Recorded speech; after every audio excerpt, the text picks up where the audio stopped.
Hello বন্ধুরা, আসসালামু আলাইকুম। তো আজকে আপনাদেরকে দেখাবো একটা চাঁদাবাজি কীরকমভাবে করে, আর আমি সরাসরি চাঁদাবাজি কেন বলছি সেটাও বিস্তারিত বলবো। তো এখানে দেখা যাচ্ছে যে প্রত্যেকটা হকার এখানে সুন্দরভাবে বসে ব্যবসা করতেছে, আর উনি এসে সবার থেকে টাকা খুঁজতেছে এবং সবার থেকে নিচ্ছে যে টাকা, এমন না যে এখানে একটা ভাড়া আছে এজন্য উনি খুঁজতেছেন এবং দিচ্ছেন। এখানে দেখা যায় উনি একটা দাবি করেন এবং ওই পরিমাণ যদি না দেয় তাহলে একটা ঝাড়ি দিচ্ছেন, ধমক দিচ্ছেন অথবা নিচ্ছেন না, আবার পরবর্তী এসে আবার খুঁজবেন কিন্তু দেখা যাচ্ছে ওই মুহূর্তে নিচ্ছেন না। তাহলে এখানে এটা আসলে জায়গাটা হচ্ছে মসজিদ প্রাঙ্গণের জায়গা। তো মসজিদ প্রাঙ্গণ হলে এখানে সব দায়িত্ব থাকার কথা মসজিদের কমিটি যারা আছে তারা।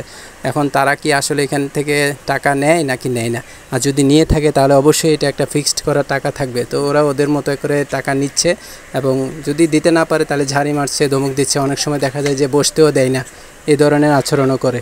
তাহলে এখানে এটা থেকে কী বোঝা যাচ্ছে, কারণ এখানে মসজিদ কমিটি যদি এই টাকা তুলে তাহলে নিশ্চয়ই তাদের একটা স্লিপ থাকবে, ওদের একটা স্লিপও নাই যে এই কারণে রসিদের টাকাটা নিচ্ছি বা এই বিলের টাকাটা নিচ্ছি, এমন কিছু নাই।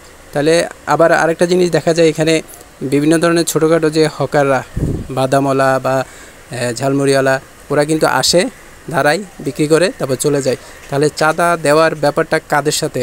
তার মানে এরা উপরি পাওনা হিসেবে এখান থেকে চাঁদাগুলা তুলতেছে। তো এটা আসলে নজরে আনা দরকার যে সত্যিকারের অর্থে এটার সাথে আদৌ কেউ নেতাকর্মী জড়িত কিনা বা পুলিশ এ ধরনের কেউ জড়িত কিনা।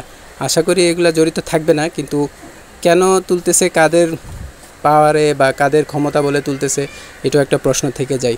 তা আমার মনে হয় জিনিসটা খারাপ লাগছে, এজন্যই আপনাদের সাথে শেয়ার করলাম যে এ ধরনের চাঁদাবাজি মসজিদ প্রাঙ্গণে হওয়া উচিত কিনা।